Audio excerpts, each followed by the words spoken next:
Welcome to the Circuit of Success Podcast. The Circuit of Success Podcast. With your host, Brett Gilliland. Brett Gilliland, Visionary Wealth Advisory. The Circuit of Success Podcast. Let's start the show. Welcome to the Circuit of Success. I'm your host, Brett Gilliland, and today I've got Dr. Kelvin Adams with me. Kelvin, how you doing today? I'm doing fantastic. Awesome. Well, thanks for being here today. A little rainy day we've got today. It's pouring. Yeah, I think people were looking for the rain, so they got it. Got it. Maybe more than they wanted. But yeah, Exactly. Yeah. I think it's going to be raining all week. all week, which is fantastic. My wife likes the rain. She takes her to outside yard, so she's happy today. That's awesome.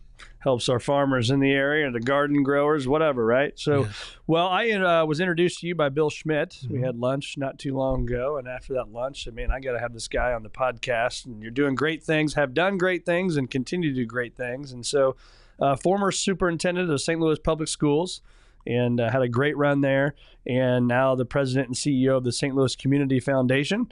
But before we dive into all that stuff, if you could, just give us a little lay of the land and what's made you the man that you are today. I am a faith man, and so I believe that to whom much is given, much is required, and I live my life that way. I live my life that I'm working really hard to make sure that I'm supporting anyone in my space and anyone outside of my space, quite frankly.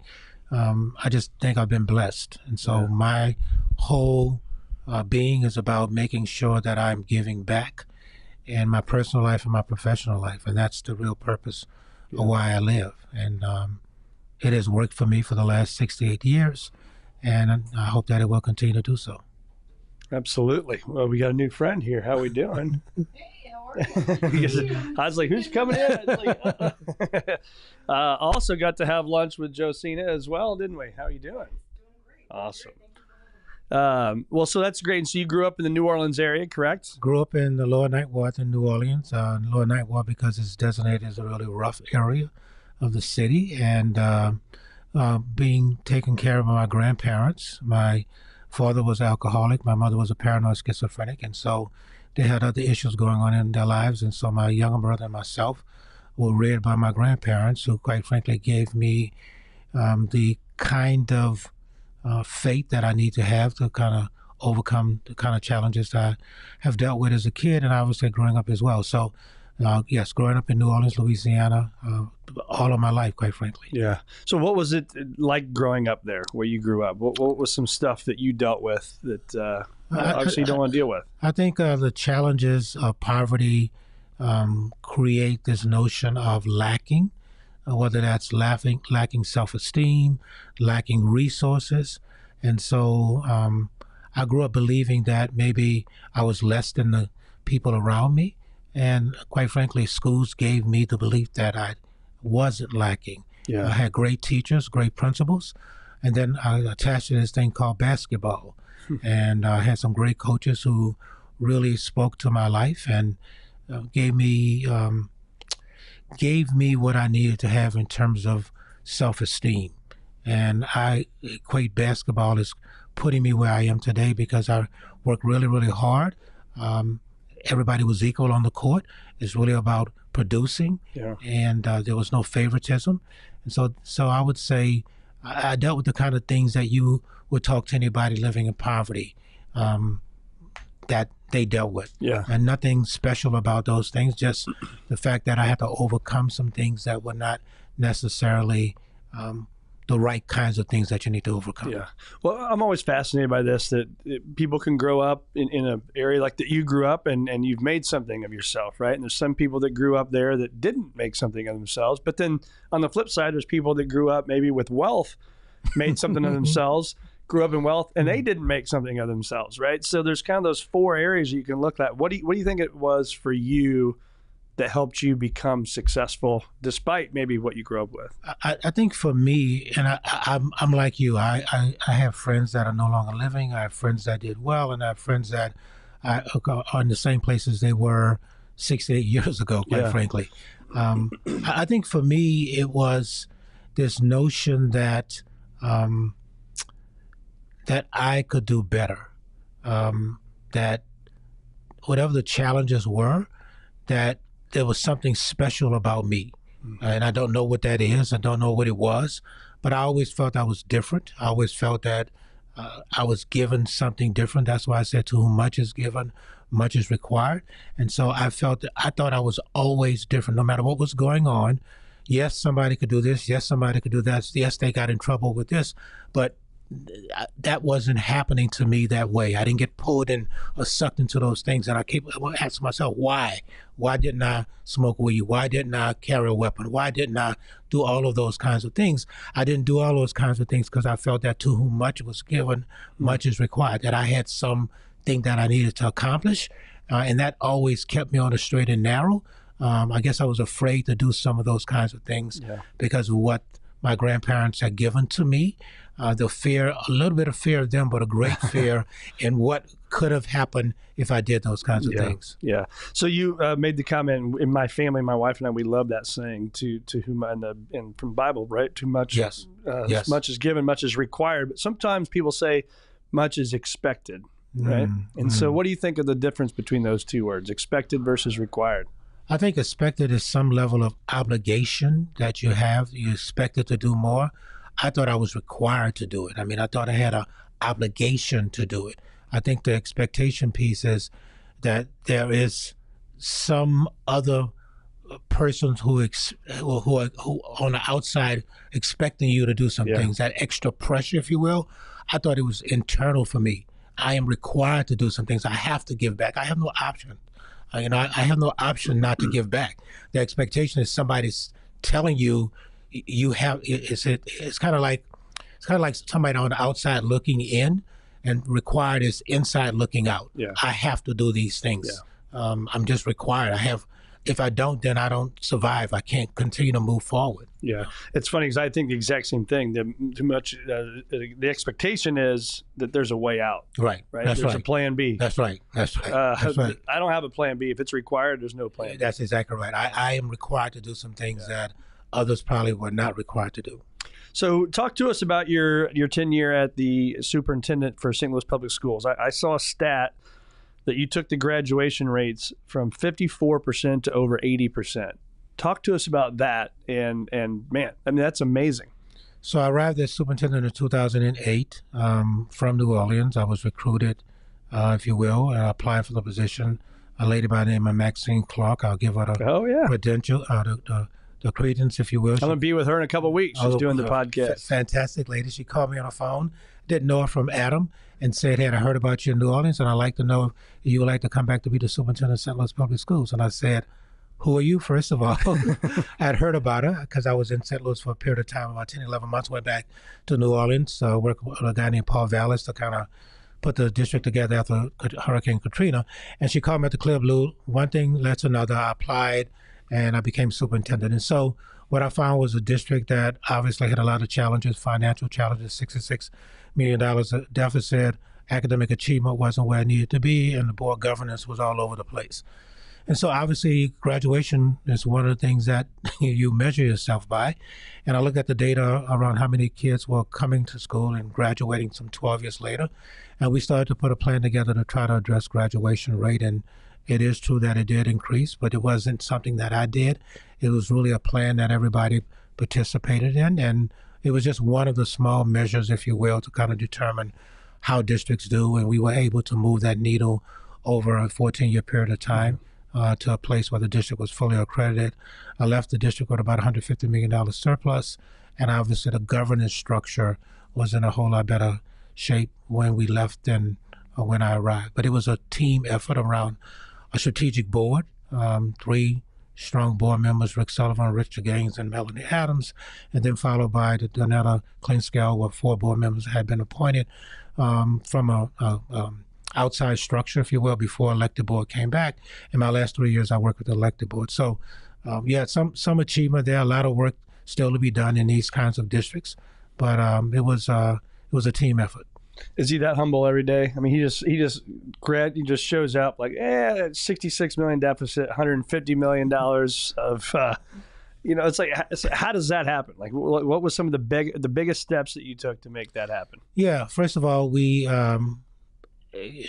everything in the school district is about staffing. 80% of the cost. 75% to 80% is about staffing. So we would look really closely at our staffing model and what we were doing. And so we cut back on some things we need to cut back on.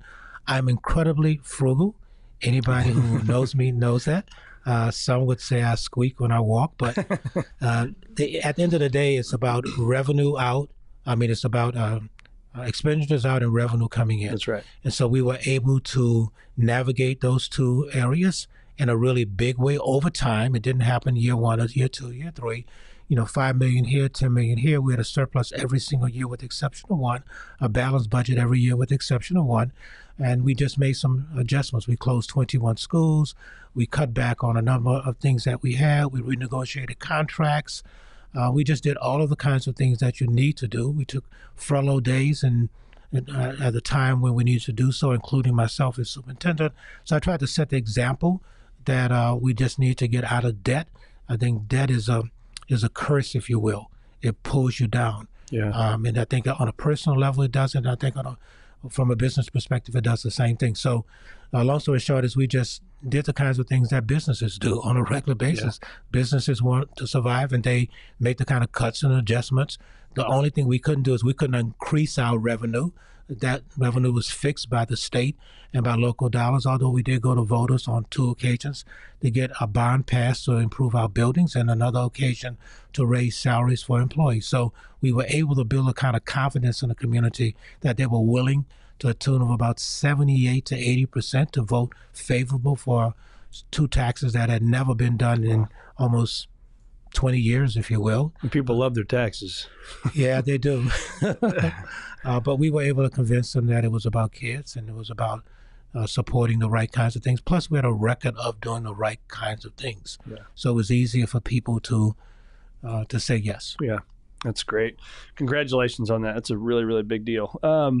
How did you as a leader, and we'll talk about the St. Louis Community Foundation here soon, but as a leader, how did you create a culture of caring, but also maybe challenge?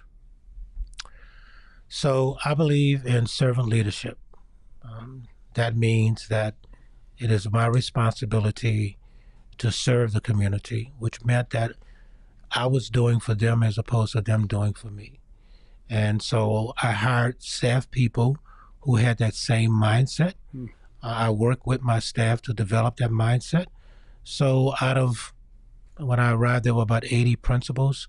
In my first year, we removed we gave about 80% of them different options to look at, who did not necessarily have that mindset or were looking toward retiring and other kinds of things. I think it matters that you have the right people on the bus. That's right. To know exactly where you're going. And I started building a team that thought about those kinds of things, that they thought it was their obligation to provide resources and information to the community, to students and their parents. And so we had a servant mindset. It was about servant leadership. Anybody on my team knows I talked about that every single day, and I tried to walk in that light as well to make sure that people were not serving me, that I was serving them. How do you handle bad news or challenges? It's difficult when it's about kids. And so I struggled with my tenure in terms of losing kids. I lost 171 kids from the time I started as superintendent to the time I walked away, December 2022.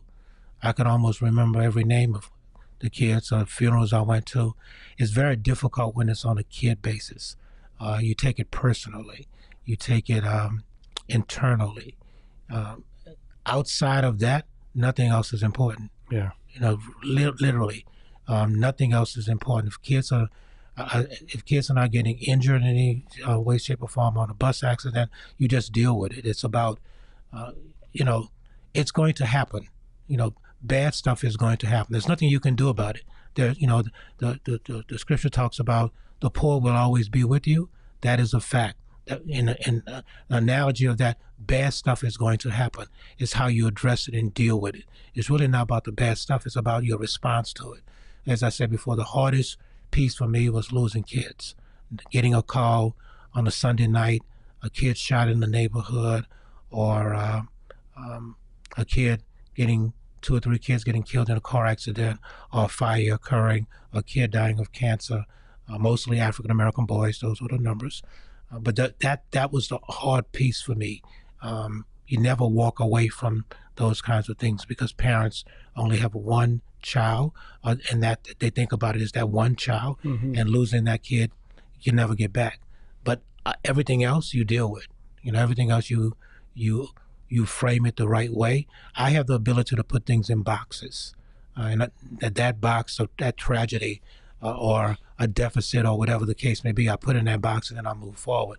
The hardest thing to put in boxes is the death of kids. Yeah, for sure. It's amazing. I mean, it tells you the man you are. You know the number, say most of their names. I mean, it means something to you, right? It does. It's really neat. What risk are you happy? You look at back at your career. What risk are you happy that you've taken?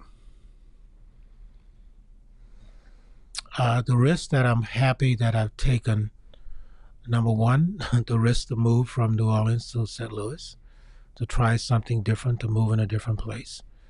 The risk to trust people that others said I should never trust. And there's several in that space. We all get warnings, I don't think you need to talk to that person. The risk to do that. The risk to look at things differently, to see things that other people don't see. There are always risks. We tell people those are not the kind of partnerships. I had been advised when I arrived in St. Louis that charter schools were bad, that I should never collaborate and have partnerships with charter schools. That was a risk not to trust some political structures that were in place of people who were in those seats. And I took the risk to extend myself in ways that others probably would not have, because they were really cautious and, dotting the I's and crossing the T's. I am cautious as well, but it's about being smart. It's about being astute. It's about listening with your spirit, man, as opposed to your ears.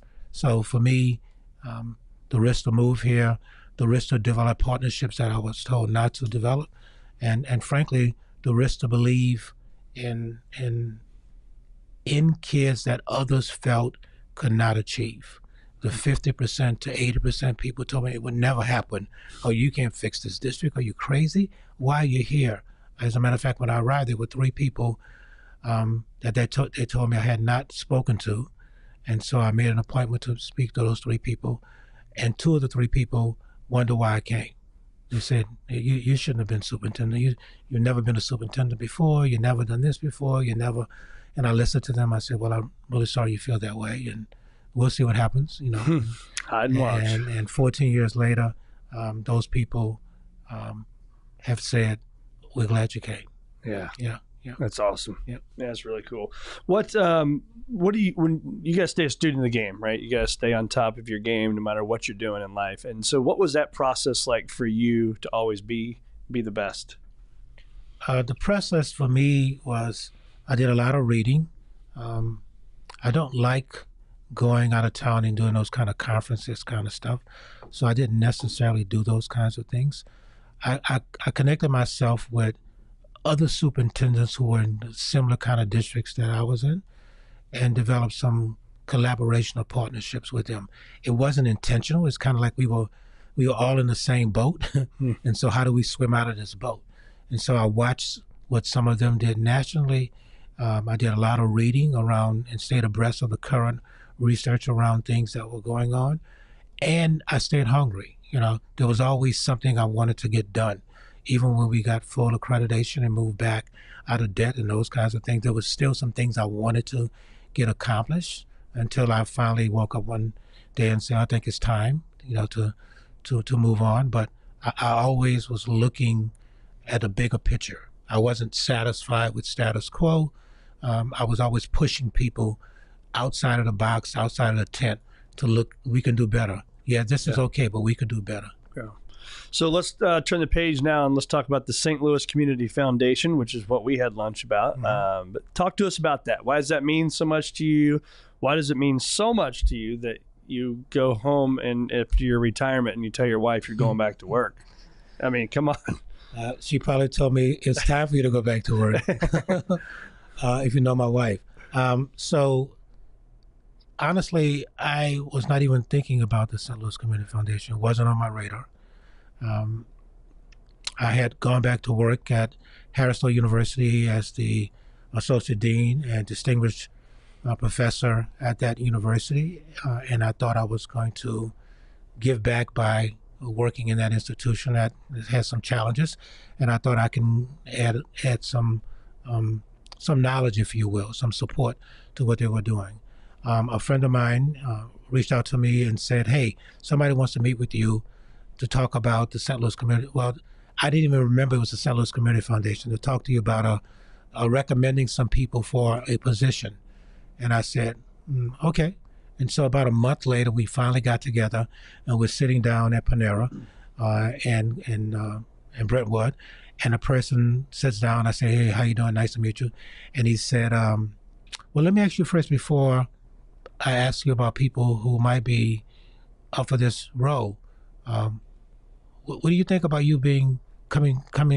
applying to be the CEO, president of the St. Louis Community Foundation?" And the guy who I came with said, "Oh, he will never do that. He just retired." And I said, "Wait, stop. Tell me more." And so one thing led to another, and started having some conversations with him. And I applied for the position, interviewed, and they called me 5 minutes after I interviewed and said, "Are you interested in the job?" Wow. And I said, "I need to go back and talk to my wife." And she said, "Yeah, please go, please." So that's kind of how it happened. To be honest with you, almost every job that I've taken, the last 4 jobs, somebody's called and asked me about something, and I was never interested in that position. I was never interested in being superintendent of St. Louis Public Schools. I was never interested in going to Harrisville. I never was interested in the St. Louis Community Foundation. And so I believe that's how God kind of frames things for me, puts me in that kind of position. And so that's how it happened. But I wasn't interested. I became interested because it gives me an opportunity now, at least when I thought about it, and it still does, to give back. I was on the other side of the table as superintendent, having meetings with persons who are philanthropically minded, asking them to give resources to us to address the kind of challenges that a high poverty district like St. Louis Public School had. So it was on the other side of the table. And now I was talking to potential donors who could give back, allow me, if you will, to manage their resources in a way to give back. So two totally different places. One of asking based on lack, one of giving based on excess, if you will. And so it was just a great opportunity. And I am super happy I do it every single day. It is a blessing on top of a blessing. And somebody sent me an email last week asking me a year later how I felt about the work. I said, I'm excited about the work. Yeah, I really am excited about it. That's a big deal. Tell our listeners who maybe not know what the St. Louis Community Foundation is. What is it? How do they get involved, and who are you helping? The St. Louis Community Foundation was formed in 1915, the second oldest community foundation in the country, next to Cleveland, Ohio. And its purpose is purposeful philanthropy. I call it double P's. Somebody told me not to say what I was going to say. But anyway, it is structured in a way that donors come to us, ask us to manage their dollars such that they can give out those dollars to 501c3 normally to impact the community. We manage about 900 accounts with about $500 million, and we give out about $100 million a year. Wow. Those are the big pictures. We've averaged about $100 million over the last 5 years. Last year was about $86 million. But donors kind of direct where those dollars go. We're changing the model, if you will, and that new model is for us to be much more aligned to some strategic focuses in our area. For me, those two for our foundation, the two strategic focuses are economic mobility and youth connections. On the area of economic mobility, it's about housing, it's about job access, and it's about financial wealth, if you will, or wealth management. So we want to encourage our donors and use some of our discretionary dollars to support those 3 areas. Why those areas? Because on the economic mobility side, because we believe if we impact these areas in our community, we could see some long-term impact. On the other side, on the youth connection side, it's really about educational innovation. I talked about the challenges of 171 kids losing their lives, but if principals and administrators can be innovative, they could address some of those issues, and we want to have dollars to support that. The other two areas under youth connections would be early child education. I think everybody understands that early child education is critical and important. If you can impact kids in 0 to 3, then you don't have to deal with all of the kind of tutoring dollars and dollars you have to put in place to address the issues that are happening wrong to them, if you will. And the other one is scholarships. We gave out $1.9 million last year in scholarship dollars. We want to increase that because we know that if you can get a quality education, i.e. Kelvin Adams, getting a bachelor's, a master's, and a PhD, then it can really change the dynamic. And you go from a person who is in poverty to a person with resources and then willing to give back. So that education piece is critical and important. And we're not just talking about 4-year colleges. We're talking about 2-year community colleges as well as job training, career training, because plumbers, quite frankly, make more than some teachers make. No ifs and buts about it. So those are the two areas. That's why they're important. But that's what the foundation does. The foundation is focusing on trying to do that holistically, from what a donor wants to do, and then from our own interests based on the board approving our strategic priorities and looking at those 6 areas under them. We want to try to really make a difference in this community. The last thing I'll say, and then I'll shut up as it relates to this, is we are now also partnering with other foundations doing the same kind of thing, looking at those same priorities. I could name some, but I don't want to do that. But we have collectively gotten together over the last, I guess, 6 to 8 months that I've been in place by somebody else providing some leadership to say, okay, St. Louis Community Foundation, we can give $1 million to this. This other foundation can give another $1 million. This other foundation can give another $1 million. Somebody else might give 5. That's now $8 million addressing a big issue in our community as opposed to just our $1 million. $1 million sounds like a lot, but it's not a lot when you're dealing with the kind of challenges that we address in our community. Yeah. That's amazing. What a great story. And we will put this in the show notes too, and the website and all the links that we can give to people can give back and get involved, right? That's what it takes. It takes time and talent and treasures. And you guys are doing amazing things here in St. Louis. So we're thankful for that. What's your purpose? Why do you think God put you on this earth?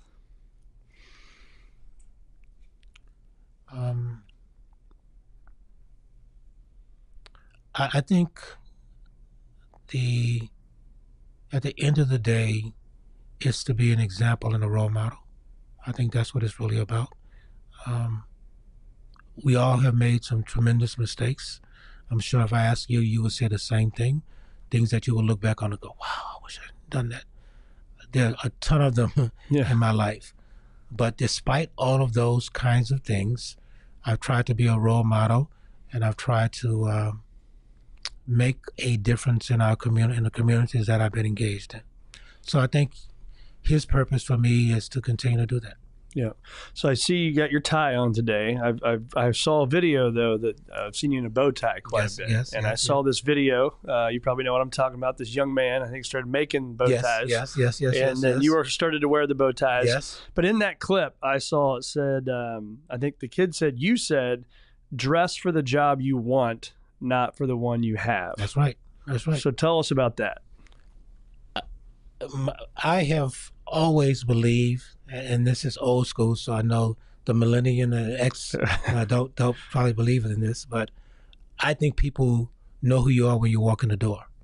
And so how you dress says that about how you feel about yourself and how you want them to feel about you. Yeah. So I always try to go places and look decent, if you will, and look like, not that I'm important, but that I am somebody, that I am different. I talked about this difference piece. I always try to wear a tie. When I was a superintendent, when I was a teacher in the classroom, when I was a principal, I always wore a tie because I wanted kids to see me as a role model. And growing up in the kind of neighborhoods that I grew up in, and also the schools that I worked in, I always worked in tough schools. I wanted kids to look at me and say, hey, I want to be like that person, or he respects himself enough to come like that. I didn't want to wear jeans. I didn't want to wear tennis shoes. I wanted to dress in a way, and that's me. That's not how everybody else looks at things, but that's how I looked at it, and that's what I try to convey. And that kid is 100% correct. That's what I try to convey. Yeah, love that. Dress for the job you want, not for the job that you have. When you think about the process that you went through for the accreditation, I kind of wanted to end towards that, because I'm assuming when you get this call and the accreditation's happening, however it goes down, I don't know if they call you or what happens, but what was that like? Because that's you, your team, so many individuals involved in that to get something that probably they didn't think was going to happen for a long time, right? Whether that's the media, whether that's people in the community. What was that like, the process? But lead with, if you can, what that phone call or however they told you, what that was like when you got the news. Yeah, when the state commissioner called me and invited me to come to a meeting in Jefferson City, as they were going to be voting on accreditation, I had obviously an inkling that you don't bring things to the table to vote on unless you know they're going to pass. And I got enough intel to believe that that was going to occur. So the phone call was anticlimactic to actually showing up and being in the audience when that occurred. Back in the city of St. Louis, televisions were on in classrooms for kids to see, for teachers to see. And, frankly, for me, it was about saying that a district like St. Louis, with high poverty, 89% African-American population, could achieve. It was about saying that, yes, a district that everybody had given up on, kids that everybody had given up on, maybe not everybody, but a number of persons had given up on, that they can actually meet the standard that all 520 some other districts in the state could meet. And so it was less about me and more about them, if you can understand what I'm saying. It was about the faculty, it was about parents, it was about kids who really dug themselves out of a hole over a 11-year period of time, making incremental steps. We didn't go from 0 to 100 overnight. It didn't happen. Nothing happens that way. It's a process over time. 2 steps forward, 1 step back, 3 steps forward, 1 step back. It was a give and take back and forth over a period of time. And I just wanted the city of St. Louis to be proud of the kids in the St. Louis Public School District. At the end of the day, that's what it was about. I wanted the kids to be that way. I wanted the families to feel that way. And at the end of the day, that was it. Nothing else. It was about, it was really about them feeling proud of who they were, that they can meet those standards. Yeah, that's great. And you talk about the process. I mean, it didn't happen overnight, just like to go from a deficit, right, to positive didn't happen overnight. Don't you? I think a lot of people just want that thing to happen overnight, right? And that's the problem, because what happens is you got to trust the process, and it's going to take years. So how did you trust it and know that it may take 3 or 4 or 5 or 10 years to get there, but you knew you were going to get there? So I'm a data person. I look at numbers like crazy. And so I simply plotted out from a data perspective. When I arrived as a superintendent, obviously numbers were all over the place. I created a data wall. And on that data wall, I had the indicators, the 12 or 13 indicators that were most important, school by school. And on a weekly, monthly basis, we would discuss that in my leadership meeting. We would discuss if attendance was at, our graduation rate was at 50, and the next year was at 55. What did we need to do, school by school, kid by kid? So I knew what a school needed to do. I knew what kids were close to graduating, what kids were not close to graduating, and what they needed to do. And I held principals accountable for that. So when you came to a meeting with me, I needed to know that Brett was here and now he's here. I need to know that he needed 3 more credits. And what did he need to get to those 3 more credits? He needed to go to summer school.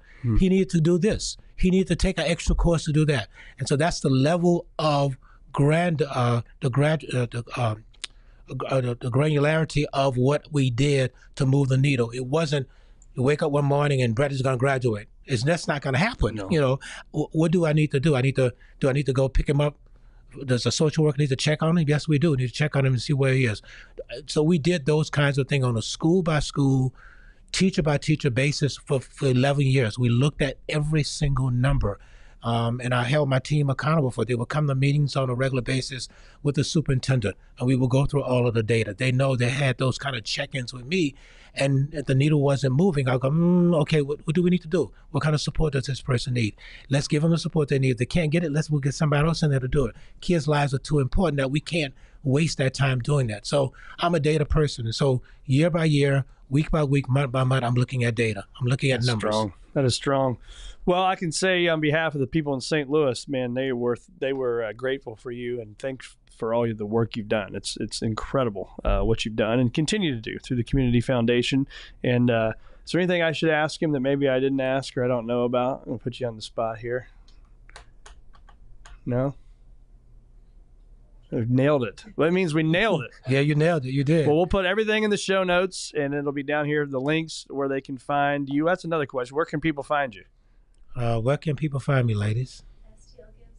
STLgives.org. And you guys are behind the STL Gives Day. Yes, Yeah. we didn't even talk about that. Yeah. So let's talk about that. Yes. Talk about that. So the Community Foundation is focused on supporting nonprofits in the community. One of the ways that they've done that over the last 11 years is the St. Louis Gives. Give St. Louis. I'm sorry. Give STL Day. I always mess it up. Gives STL Day. And so we have a tremendous number of donors who have participated with giving back to nonprofits in our region, and it's made a difference for those nonprofits moving from point A to point B. As I said before, $30 million over the last 11 years has been raised targeting just our nonprofits, despite the other kinds of things we do as well. The $100 million I'm talking about, that's separate and apart from what is happening in that space. So it's just a commitment that we have to nonprofits to support them, to build capacity for them, and also to kind of put them on a map with our donors, because sometimes donors don't know who to give resources to. And this pushes them in the middle of the room and say, hey, look at me. We're doing this. We're doing that. Fantastic opportunity for our donors to think strategically about who to support and how to support them. Well, my man, you have a big heart and a kind person, and it's amazing to have people like you at the leadership of these amazing organizations. So thank you for what you're doing Thanks for for the our invitation. city of St. Louis, and thanks for being on the Circuit of Success. Thank you very much.